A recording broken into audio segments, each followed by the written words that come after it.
My parents skipped my wedding, calling it a trivial event, and told me not to bother them. A few days later, my mom posted vacation videos from Hawaii with my sister's family. A week after that, my dad called complaining, "The loan payments haven't been made." I answered, "Don't contact me about trivial matters." Can you imagine being told your wedding day is trivial, only to discover your parents skipped it not for a genuine conflict, but for a lavish vacation to Hawaii? And then just weeks later, they had the audacity to demand I bail them out of a financial mess they created? This isn't just a story about family. It's about the gut-wrenching realization that some people will never truly see you, no matter what you do, and what happens when you finally decide you're done begging for their love. Let me take you back. Growing up in a picture-perfect colonial in an upper-middle-class neighborhood in Massachusetts, our house looked like something out of a magazine. But behind that white picket fence, a silent, brutal hierarchy reigned. At the top were my parents, Harold and Eleanor Wilson, a corporate lawyer and a hospital administrator who worshipped status. Just below them, my older sister, Julia, 6 years my senior, the golden child who could do no wrong. And then there was me, the afterthought, the disappointment, the one who never quite measured up. From my earliest memories, I knew my place. When Julia brought home straight A's, her report card was practically laminated on the fridge for weeks. When I did the same, my mother would just offer a brief nod and say, "That's expected, not exceptional." When Julia got into medical school, my parents threw an elaborate party for all their high society friends. But when I graduated with honors in fine arts, they skipped the ceremony entirely because it clashed with a country club event. "Photography is just a hobby," my father would dismissively declare whenever I tried to show him my work. "It's not a real career path. You need to think about something practical." Julia, of course, followed their pre-approved blueprint. Ivy League medical school, prestigious residency. Now at 35, she's a successful surgeon, married to another doctor with 2 perfect children. They live just blocks from my parents, having Sunday dinner every week. The perfect dynasty, just as my parents always wanted. My passion for photography ignited in high school. I can still picture the moment Mrs. Lawson, my art teacher, handed me an old Nikon. The first time I looked through that viewfinder, something awakened in me. I could capture moments, emotions, entire stories in a single frame. I'd spend hours in the darkroom, mesmerized as images magically appeared in the developing trays. So when I announced I wanted to study photography in college, it triggered my first major family intervention.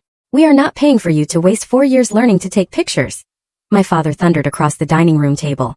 My mother chimed in. Perhaps she could study business with photography as a minor. At least that would give her something to fall back on. They spoke about me as if I wasn't even there. In the end, we compromised. I'd attend the state university on a partial scholarship, double majoring in business and fine arts. They'd cover the remaining tuition, but only if I maintained a 3.5 GPA.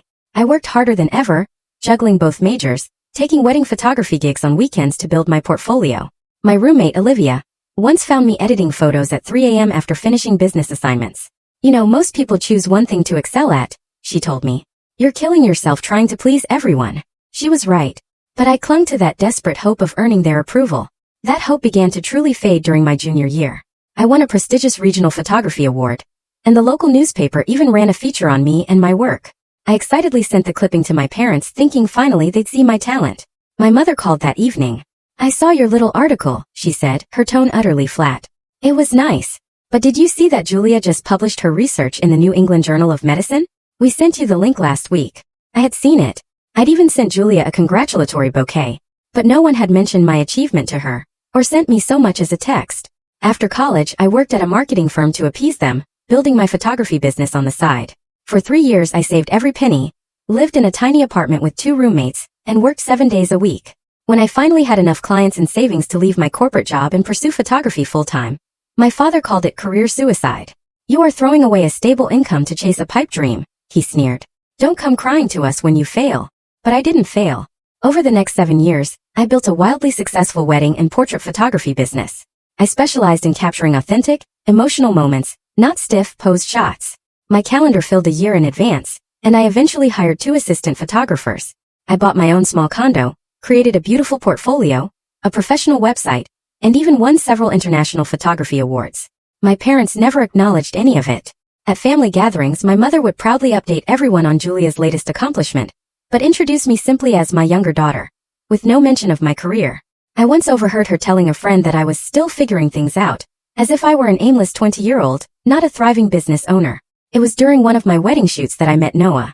He was the best man, making the nervous groom laugh and relax. During the reception, he helped an elderly guest, later entertaining restless children. I found myself taking extra photos of him, drawn to his natural warmth and kindness.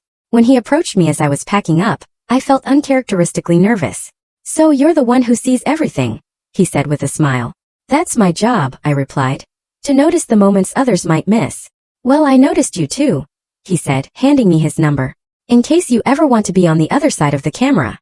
Noah turned out to be an elementary school teacher who loved his job with the same passion I had for photography. On our first date, he talked about his fourth grade students with such enthusiasm and respect. I knew he was special. He saw potential in everyone, believing in nurturing individual talents rather than forcing children into predetermined paths. The contrast with my parents couldn't have been more stark. When I finally introduced Noah to them 6 months into our relationship, my father barely shook his hand, and my mother made several comments about how underpaid teachers were. On the drive home, Noah asked why they seemed disappointed before even getting to know him. "It's not you," I explained. "They'd react this way to anyone who isn't a doctor, lawyer, or CEO." He simply said, "That's their loss, because they're missing out on knowing a pretty wonderful daughter." That was the moment I knew I wanted to build a life with Noah. He saw me for who I was and valued me unconditionally. In his eyes, I was never at the bottom of anything. As our relationship grew serious, I maintained minimal contact with my parents. Monthly 10-minute phone calls, obligatory holiday visits. I stopped seeking their approval and focused on building my life with someone who actually supported my dreams. Noah proposed on a crisp autumn morning during a hike to a waterfall we both loved. No elaborate setup, no hidden photographer. Just the two of us, surrounded by New England fall colors. He knelt on the damp ground, pulled out a simple but beautiful ring, and asked if I would share my life with him. The moment was perfect precisely because it was authentic, much like the photographs I tried to capture for my clients. "I know I'm just a teacher," he said after I tearfully accepted, "but I promise to support your dreams the way you support mine." "You are never just anything," I told him. "You are everything I want." We decided on a small garden wedding with 70 guests, a modest budget, focused on what truly mattered to us. As a wedding photographer, I'd seen too many couples stress over elaborate details and lose sight of the meaning. Noah and I wanted something intimate and meaningful. We found a beautiful botanical garden venue, selected a simple catering menu, ordered flowers from a local florist, and asked a pastry chef friend to create our cake as her wedding gift. I called in favors from photographer friends who offered to document our day at a fraction of their rates. Noah's artistic sister, Laura, handmade our invitations, simple cream cards with pressed flowers. As we addressed them, laughing and drinking wine, Noah noticed the small stack from my side. "Are you sure only 4 people from your family?" he asked. "My Aunt Karen and Uncle Jack plus my 2 cousins, I confirmed. "And my parents and Julia's family, although I doubt they'll come." "You should still invite them," he said gently. "Give them the chance to surprise you." I knew he was right, but I also knew my parents. Still, a tiny part of me hoped that perhaps my wedding day would be the one occasion they'd set aside their disappointment in my life choices. I called all our friends and extended family first, saving the call to my parents for last. My mother answered on the 4th ring, sounding distracted. "Hello, Esther. This is not a good time. We're about to leave for a fundraiser." "This will just take a minute, Mom. I wanted to let you know that Noah proposed, and we're getting married in June." There was a pause, then a sigh. "Well, I suppose congratulations are in order. Have you set a date?" "June 12th, I said, trying to keep the excitement in my voice despite her lukewarm response. "It will be a garden ceremony, small and intimate." "June is a busy month," she replied. "Your father has a conference and I believe Julia is presenting at a medical symposium around then. Plus, the grandkids have their end-of-year recital. It's 6 months away, Mom. I would really love for you all to be there." "We'll see what we can do," she said in a tone that suggested she was already searching for excuses. "Send us the details." Formal invitations went out in January. I included a handwritten note in my parents' invitation, expressing how much it would mean to have them there. Weeks passed with no RSVP. In March, 3 months before the wedding, I decided to visit them in person. I hadn't been to the house in almost a year, and nothing had changed. The same formal living room, the same wall of photos documenting Julia's achievements, with only a single small picture of me from high school graduation. My mother offered me tea in the good china cups, reserved for guests, not family. A subtle reminder of my outsider status. My father joined us, sitting in his favorite leather chair. Perfect posture as always. "We received your invitation," my mother began after painful small talk about the weather. "But I'm afraid we have a conflict." "What conflict?" I asked, a knot forming in my stomach. "The date has been set for months." My father cleared his throat. "Your sister's family is visiting that weekend. We have already made plans. Couldn't they come the weekend before or after?" I asked, trying to keep my voice steady. "This is my wedding day." My father's expression hardened. "Esther, let us be frank. Julia is a busy surgeon with important responsibilities and limited vacation time. Her children have numerous activities. They cannot rearrange their entire schedule for what is, frankly, a trivial event for someone at your. He paused, searching for the right word. Position. My position? I repeated, feeling as if I'd been slapped. What your father means, my mother interjected smoothly, is that while this is important to you, Julia's career obligations must take priority. She saves lives, dear. And I just take pictures, I said flatly. Precisely, my father nodded, missing or ignoring my sarcasm. Your sister has built something meaningful. She cannot be expected to disrupt that for this. This is my wedding day. I repeated, my voice breaking slightly. I am your daughter too. Of course you are, my mother said with a tight smile. But your little garden ceremony is hardly the event of the century. Perhaps if you had chosen a more substantial venue, or if Noah had a more established position like a doctor, my father added unnecessarily. We simply think it best if you do not bother us with this, my mother concluded. We have the hospital fundraiser gala that month as well. And your father is being honored for his pro bono legal work. Our social calendar is quite full. I sat there, teacup forgotten, as the full weight of their words sank in. My wedding was a bother, a trivial event. Not worth their time because I had chosen a life and a partner that didn't meet their standards of success. I see, I finally said, setting down the cup with a controlled motion that belied the trembling in my hands. Thank you for being honest. You always were so sensitive, my mother sighed. This is exactly why we worried about you making it as a photographer. Too emotional. I left their house that day with absolute clarity.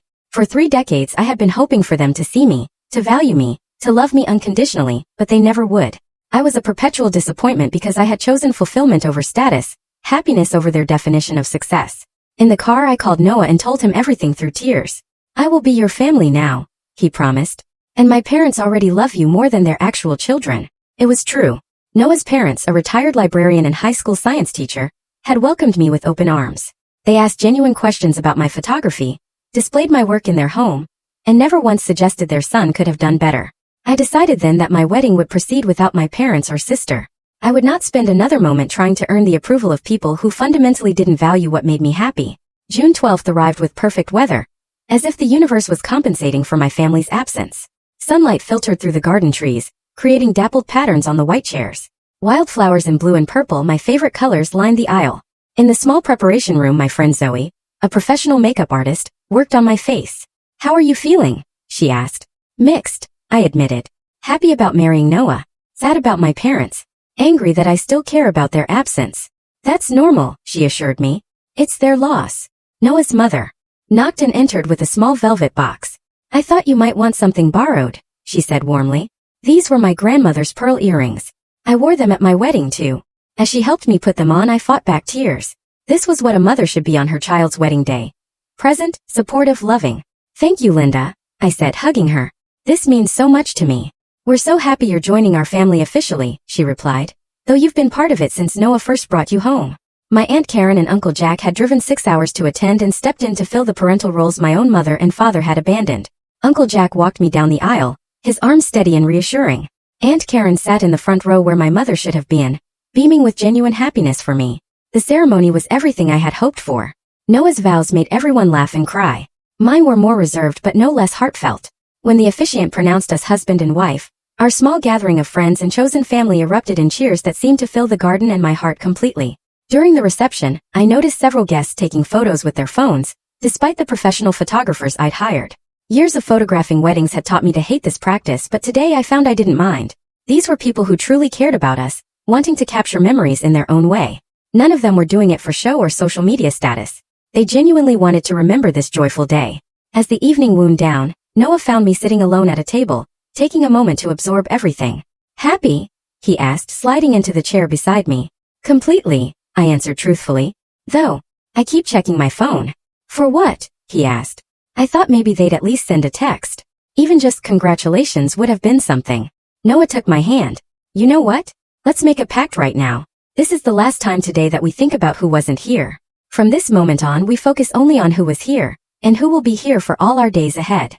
He was right, of course. I put my phone away and rejoined the celebration, dancing with our remaining guests until the venue staff began subtly cleaning up around us. Later that night, in our hotel room, curiosity got the better of me. While Noah was in the shower, I checked my phone one last time. No messages from my parents or sister, but several notifications from social media. Without thinking, I clicked on my mother's profile, which I rarely viewed these days. What I saw made my blood run cold. My mother had posted photos and videos throughout the day, Not of an empty house missing a wedding, but of a beach in Hawaii. The timestamp on the first post was from 3 days earlier. There she was, smiling broadly with my father, sister, brother-in-law, niece, and nephew on the shores of Maui. The caption read, "Perfect family vacation with the people who matter most." The photos continued through the day of my wedding: breakfast on a hotel balcony overlooking the ocean, a guided tour of a pineapple plantation, dinner at an exclusive beachfront restaurant where my father was shown raising a glass in a toast to family priorities. They hadn't just declined to attend my wedding. They had deliberately planned an alternative family gathering that excluded me entirely. The Hawaii trip would have been booked months in advance, meaning they had never intended to come to my wedding from the moment I announced it. I scrolled through comment after comment from their friends. "What a beautiful family. You all look so happy. The perfect grandparents with the perfect family." Not one person asked why they were in Hawaii during their younger daughter's wedding. When Noah emerged from the bathroom, he found me crying silently, the phone still clutched in my hand. Without a word, he sat beside me and looked at the screen. "Oh, Esther," he said softly, taking the phone and setting it aside. "I'm so sorry. They planned it," I managed to say through tears. "They planned a family vacation specifically during my wedding. It wasn't a conflict. It was a statement." Noah held me as I cried, soaking his t-shirt with tears on what should have been the happiest night of our lives. Once I had calmed down, I tried calling my mother. It was afternoon in Hawaii, and she answered on the third ring. "Esther, is something wrong?" she asked, sounds of laughter and ocean waves in the background. "I saw your Hawaii posts," I said without preamble. "You planned a family vacation during my wedding." "Yes, well, as we told you, we had prior commitments," she replied smoothly. "Julia could only get certain dates off, and the children had activities to work around. You could have told me you were going to Hawaii instead of making it sound like separate conflicts." "Would that have made a difference?" she asked. "The result would have been the same. We had more important obligations." More important. The words hung between us like a verdict. I was less important than a beach vacation. "I need to go," my mother continued. "Your father is waiting for me at the luau. I hope your little ceremony went well."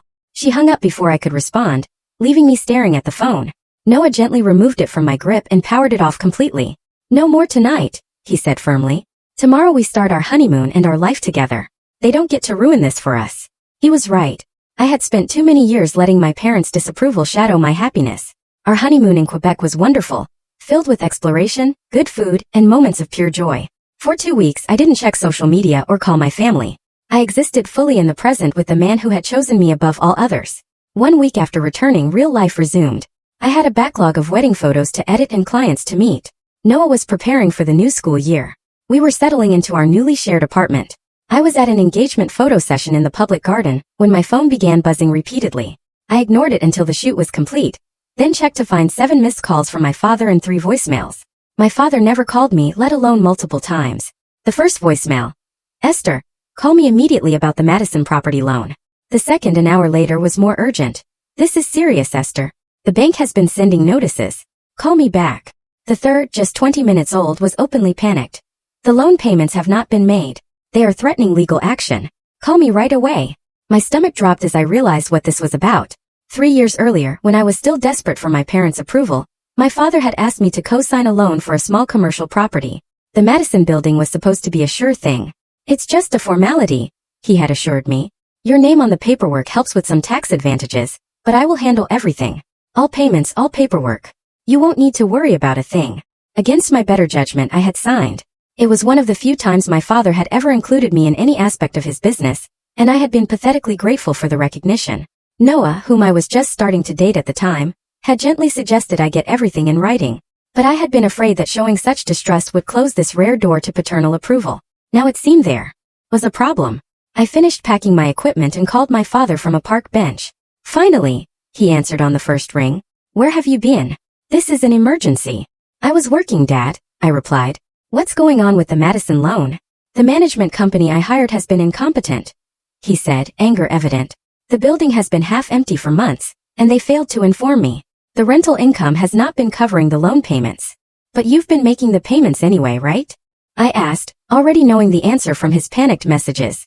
"I was handling it, but with the Hawaii trip expenses and Julia's children's private school tuition that we help with, there were some temporary cash flow issues. I assumed the management company was still collecting enough rent to cover the minimum payments."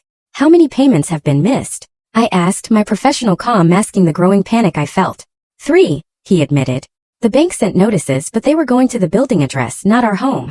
I only found out when a bank representative called me directly yesterday." 3 missed payments. My name on the loan documents. My credit score, which I had carefully built while establishing my business, was now undoubtedly damaged. The bank could come after either of us for the full amount. And given that my father was apparently having cash flow issues, they would likely target me. I need you to transfer $40,000 to cover the missed payments and penalties. My father continued in the same authoritative tone he had used throughout my childhood. Once that is cleared, we can discuss restructuring the loan or possibly selling the property. $40,000? I repeated, stunned. Dad, I don't have that kind of money just sitting around. I just paid for a wedding and honeymoon. Surely your business has emergency funds, he pressed. This is a family emergency, Esther. Your credit is at stake too. The irony was not lost on me. My wedding had been a trivial event, not worth attending, but my financial resources were considered family property to be called upon in crisis. I need some time to figure this out, I said, trying to keep my voice steady. I'll call you tomorrow. This cannot wait, he insisted. The bank is threatening to begin foreclosure proceedings by the end of the week. Then it has already waited too long, I replied. I'll call you tomorrow. I hung up and immediately called Noah, then our financial advisor, then a lawyer friend who specialized in real estate. The picture that emerged was worse than I had initially thought. The property had been poorly managed for nearly a year. My father had missed not 3, but 5 payments, with the first 2 having been automatically covered by the reserve fund he had established, which was now depleted. The bank was within its rights to demand immediate payment. If we didn't comply, they could foreclose and still come after both co-signers for any remaining balance.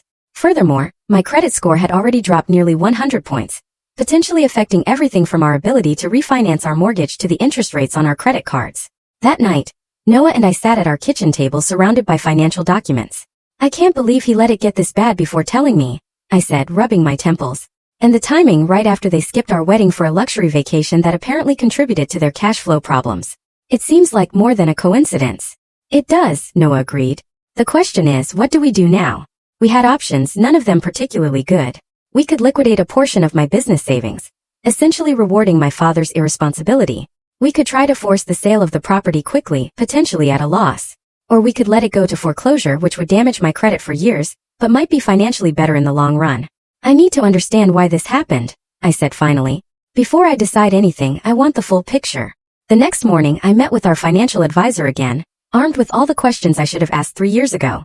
She helped me request a complete financial and occupancy history for the Madison property.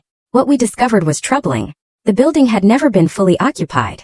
The sure thing investment had been struggling from the beginning, with my father constantly withdrawing any profit rather than building a proper reserve fund. The management company had been sending reports, just not to the address my father had claimed. Most tellingly, my father had stopped making payments right around the time he would have been booking and paying for the Hawaii vacation. It looks like robbing Peter to pay Paul, my financial advisor said bluntly. Except in this case, you are Peter. A cold, hard clarity descended over me. This wasn't just financial mismanagement. This was my father prioritizing a luxury vacation with his real family over his legal and ethical obligations to a loan that could financially devastate me. When I called my father back that evening, I was calm and prepared. I have reviewed the Madison property financial records, I began. How did you access those? He interrupted, sounding alarmed. I'm a co-signer on the loan, Dad. I have legal rights to that information. Why did you start missing payments exactly when you booked the Hawaii trip? That is entirely unrelated, he blustered, and irrelevant to the current situation. Have you arranged the transfer to cover the missed payments? No, I said simply. I have not. What do you mean, no? This affects your credit, Esther. Be reasonable. I am being reasonable. In fact, I've consulted with financial and legal advisors to determine the most reasonable course of action. Which is? He demanded. I'll tell you tomorrow, I replied. I need one more day to finalize the details. We do not have time for your games, he snapped. This is serious. Yes, I agreed. It is serious. Just like my wedding was serious to me. I hung up before he could respond, then turned to Noah, who had been sitting beside me, holding my hand. Are you sure about this? He asked quietly. Absolutely, I nodded. For the first time in my life, I'm going to treat my parents exactly the way they have treated me. The next 24 hours were a flurry of activity. I met with the lawyer again, spoke with a credit repair specialist, and consulted with a real estate agent. What emerged was a surprising picture of my parents' finances. Despite their upper-class lifestyle, they were significantly overextended. The Madison property was just one of several underperforming investments.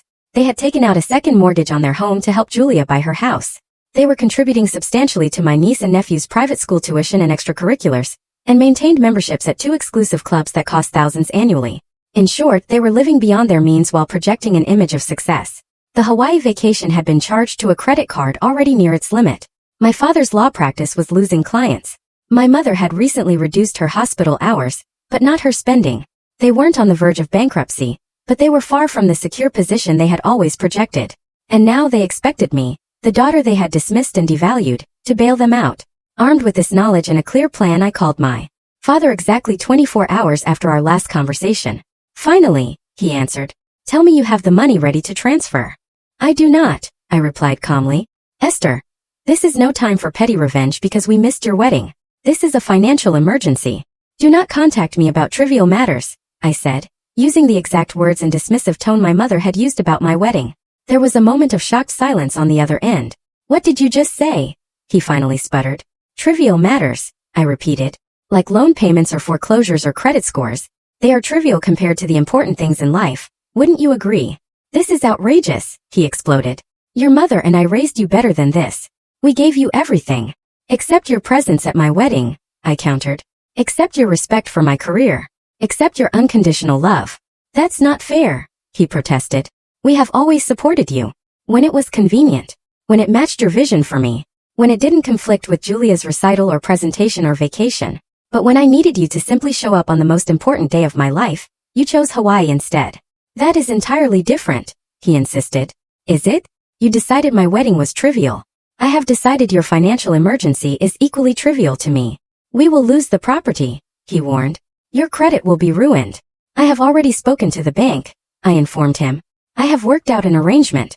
Since I am a co-signer, not the primary borrower, I have options to protect myself that do not involve giving you $40,000. What options? He demanded. That is not your concern, I replied.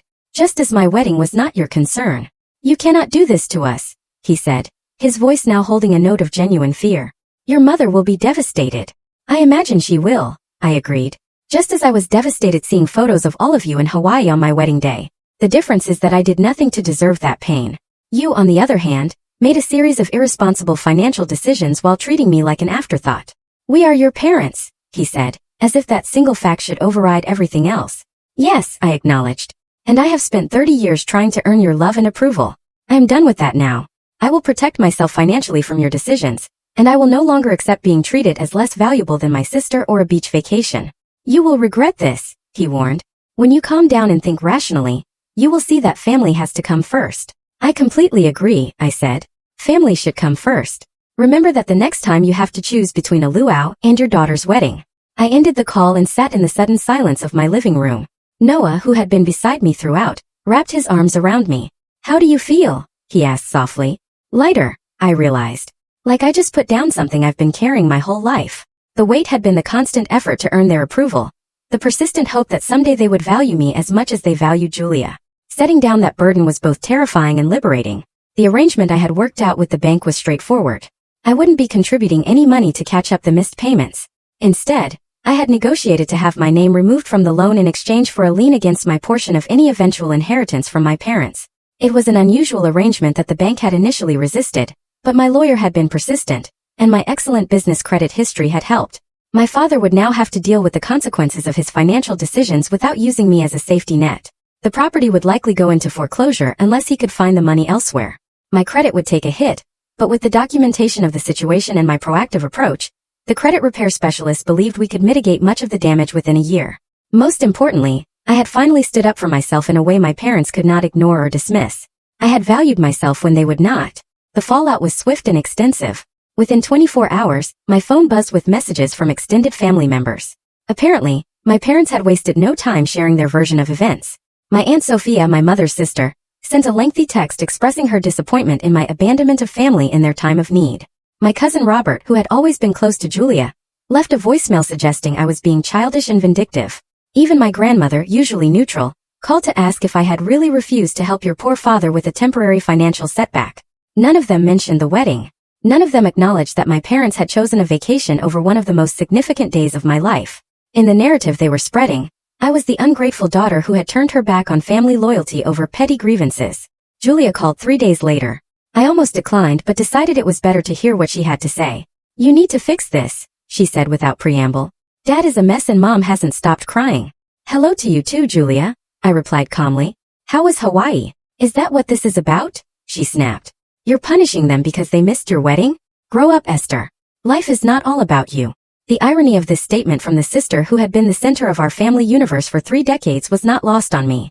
This is about boundaries, I explained, and consequences.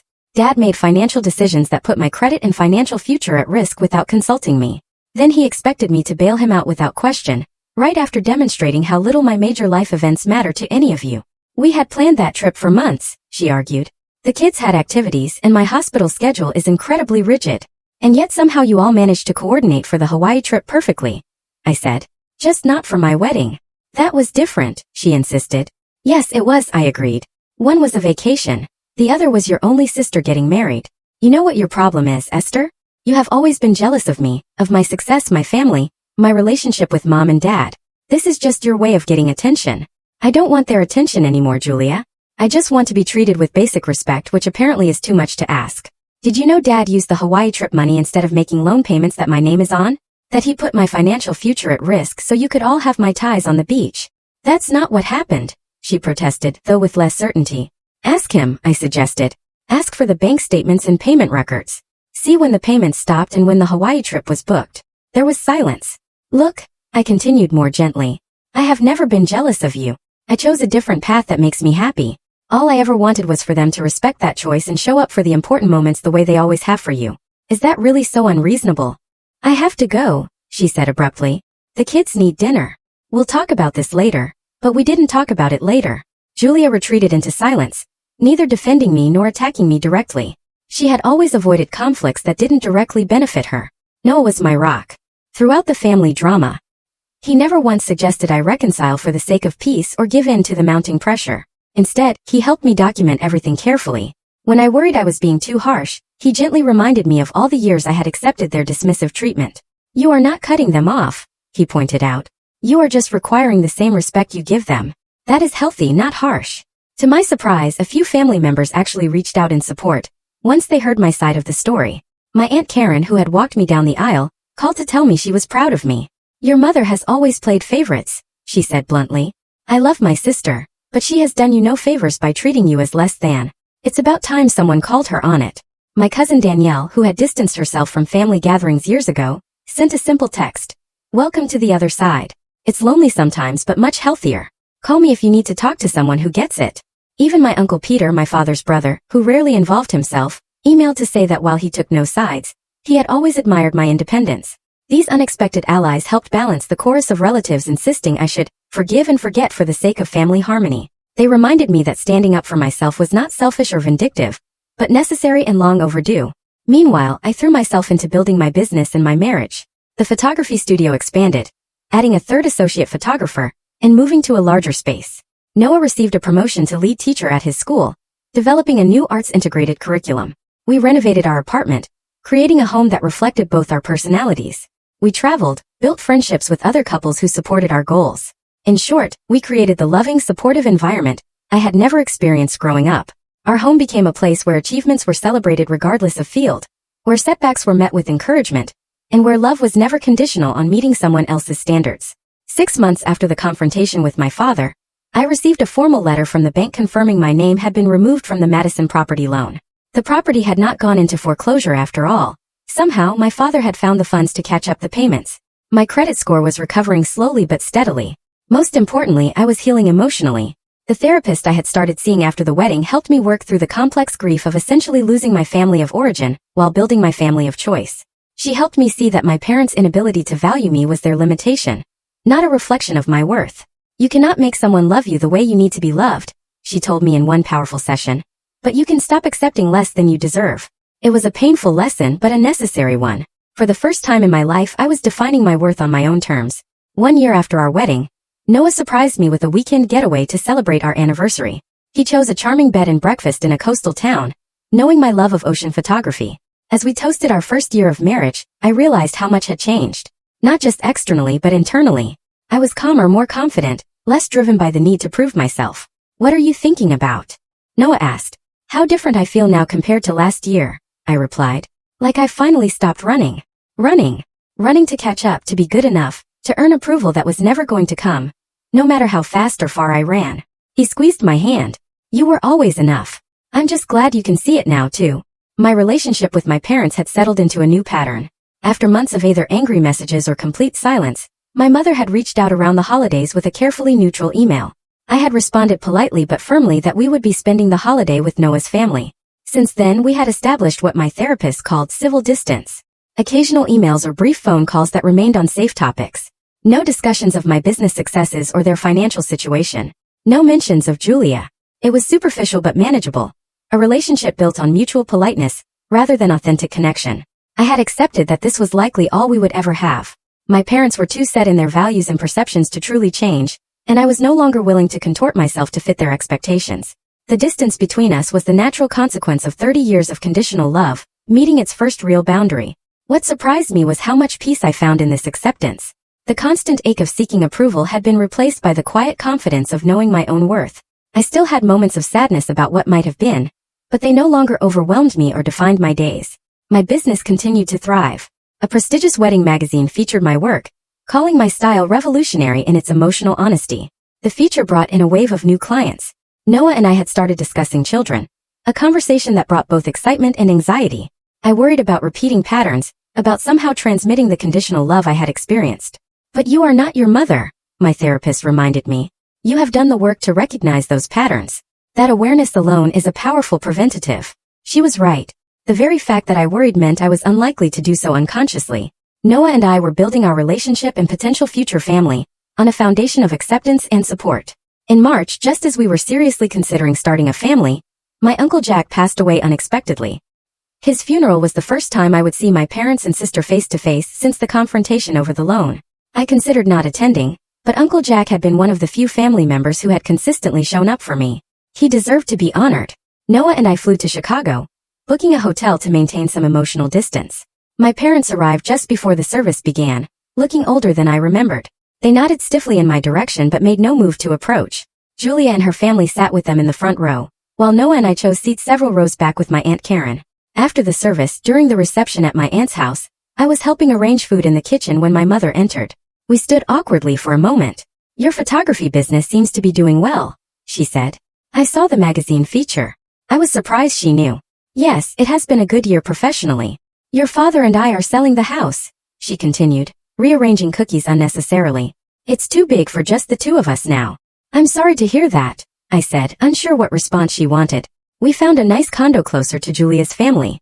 Smaller but adequate for our needs. I nodded, recognizing the financial reality behind the downsizing, but choosing not to comment. The Madison property sold last month, she added. Not for what your father had hoped, but enough to clear the loan. I'm glad it worked out, I said. Sincerely. While I had stood my ground about not bailing them out, I had never wished for their financial ruin. We lapsed into silence again, the weight of all that remained unsaid hanging between us. Finally, my mother straightened her shoulders. Your father and I may have been hasty in our assessment of your wedding, she said carefully. We regret missing it. It wasn't quite an apology, more an acknowledgement that their actions might have been questionable. From my mother, it was significant nonetheless. Thank you for saying that, I replied. It means something to hear it. Another pause. Then she added, Noah seems like a good man. The best, I confirmed. He makes me very happy. She nodded once decisively, then picked up the tray of cookies. I should get these out to the guests. It was a small exchange, barely 5 minutes of conversation, but it represented the first crack in the wall between us. Not reconciliation, not yet, but perhaps the beginning of a more honest relationship, one built on who we actually were rather than who she had always wanted me to be. 2 months after the funeral, I discovered I was pregnant. Noah was ecstatic, spinning me around our living room when I showed him the positive test. We agreed to wait until the first trimester was complete before sharing the news. The prospect of becoming parents filled our home with a new energy and purpose. When it came time to tell our families, we invited Noah's parents over for dinner and shared the news in person, resulting in happy tears and immediate offers of babysitting and nursery furniture. For my parents, I chose a simple phone call, bracing myself for a lukewarm response. To my surprise, my mother actually gasped with what sounded like genuine pleasure. A baby? Oh, Esther, that is wonderful news. When are you due? December 15th, I told her. Just before Christmas. Your first Christmas as parents, she said, a wistfulness in her voice I had rarely heard. It will be magical. We talked for nearly 30 minutes, longer than any conversation we'd shared in over a year. She asked practical questions, but also more emotional ones about how I was feeling about becoming a mother. For once she seemed to be truly listening. As we were about to hang up, she hesitated, then said, "Your father and I would like to visit after the baby comes. If that would be all right with you and Noah." It was an unexpected olive branch. "Let's plan for that once the baby arrives," I said carefully. "I'm not sure what those first few weeks will be like." "Of course," she agreed quickly. "Just let us know when you are ready. We can wait." Those last 3 words struck me forcefully. We can wait. Had my parents ever waited for anything related to me before? Had they ever adjusted their expectations or schedules to accommodate my needs rather than demanding I accommodate theirs? It was a small thing, but it suggested a shift, however slight, in our dynamic. As my pregnancy progressed, I reflected deeply on my own childhood and the kind of parent I wanted to be. I journaled extensively, processing memories and feelings.